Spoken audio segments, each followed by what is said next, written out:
So he told him, oh, look, if you like, don't study. You see, I'll pay for your education. But if you think you're gonna hang around because you want to wait for this money, you're not gonna get it though. The only thing I owe you is a good education. I was like, wow, that is harsh. Well, you think? But he said he had to because the boy was just, yeah, you know. It's really not harsh. It's actually that's really the only thing we really owe this kids.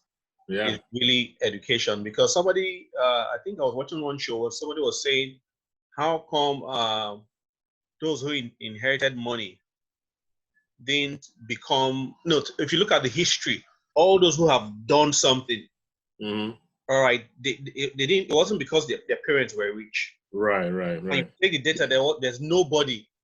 Bill Gates, I know Bill Gates' dad is, I know his dad is an engineer, so he's a top guy in college. No, but it was his mom, I guess. He was on the board of IBM. Yeah, but of course, you know, his parents are wealthy. Oh yeah, of course. No, they were well. But they were okay. Yeah, I'm just doing Bill Gates, but every other person too. Is just that, you know, somebody was saying, once you don't have food to eat, then you'll be able to think. You know, once those things are not there, you're able to think. So when it comes to education, I know the struggle I had. I never had that luxury. My dad was a soldier who always traveling, and my mom was a housewife. So it wasn't like she went to college or anything. They would just say, "You are going to read your book." That's all they would say. I never had that relationship where my dad comes home, sit me down, okay, let's do this reading, let's do this. I remember just about once or twice my mom tried to at a whole level of reading, but everything was just on my own. Yeah. On my own. So, but now, so I spend more the time I spend with my kid, because like I was just telling you earlier on about math, multiplication table. I don't feel bad. I didn't even start it much earlier, because when I was going to, some teachers said I should be very, very careful, because sometimes when they know more than their age, they go to school, class actually becomes boring for them. Because they're teaching. I just, okay, well, I'm just going to allow him to go at his own pace. So, but I taught him multiplication table. I said, man, read this, read this, read this. So it was quite a struggle. So I'll tell him read, he'll be reading. And sometimes I don't even believe. I started testing him, but all of a sudden, I can't specifically tell you what age now.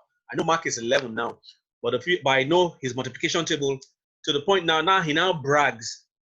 So somebody went somewhere, and I think they asked one kid, maybe like 8 times 8, and Mark it wasn't him. They asked the question, but he just answered, and the parent was impressed. They're like, wow, you see, this boy knows. And Mark goes, I am the god of multiplication.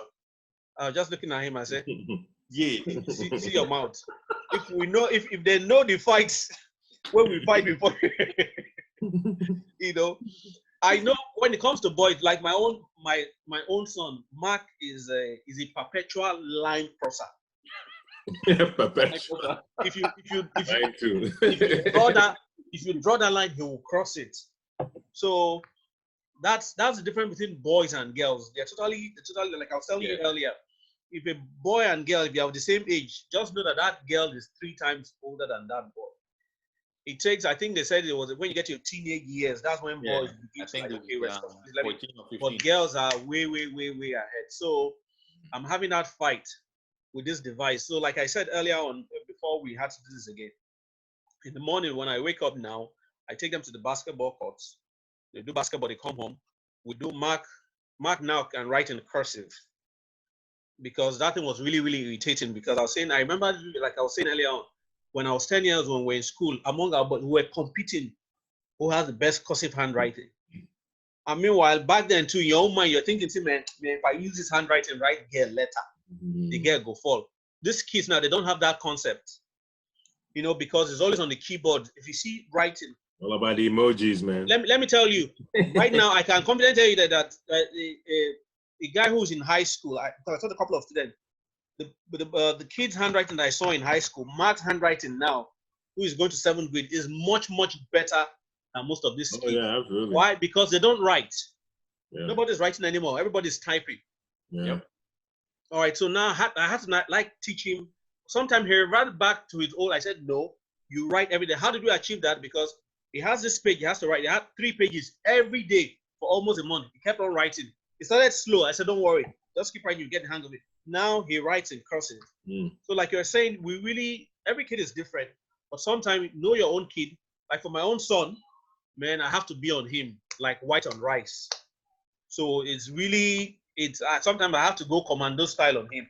It's either you do this or, but my daughter somehow, like you said, they have a way of asking you questions.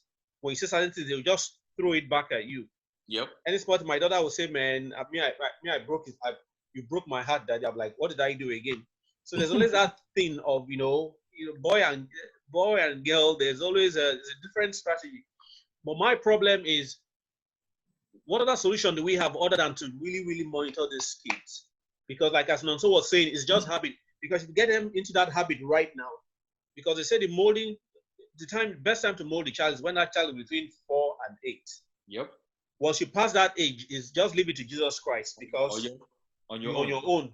Yep. So you have to just put that culture. Me, I didn't have that culture when I was growing up. Like I told you, the only book I read, I think I was like 9 years old when I read Things Fall Apart.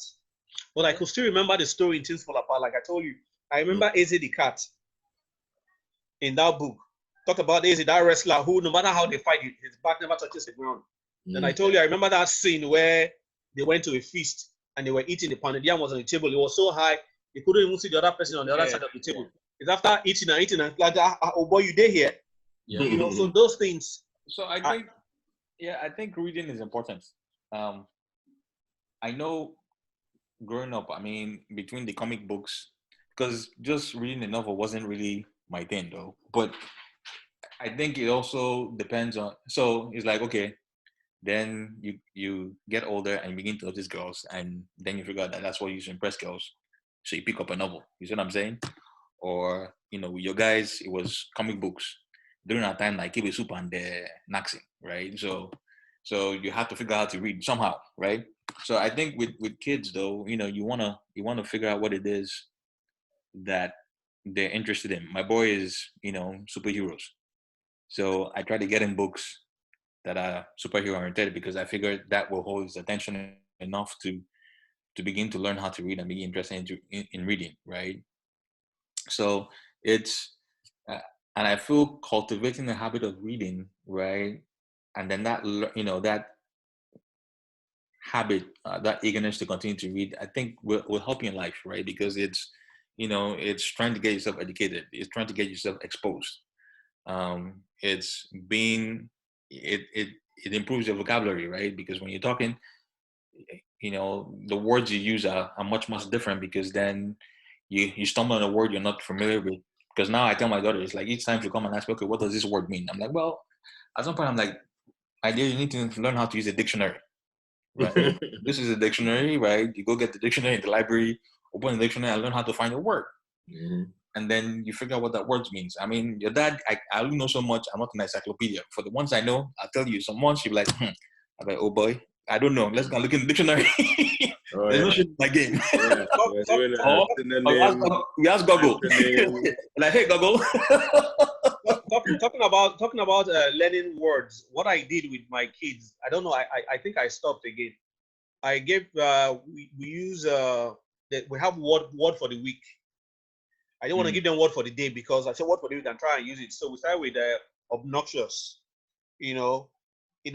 infallible. So those words they know.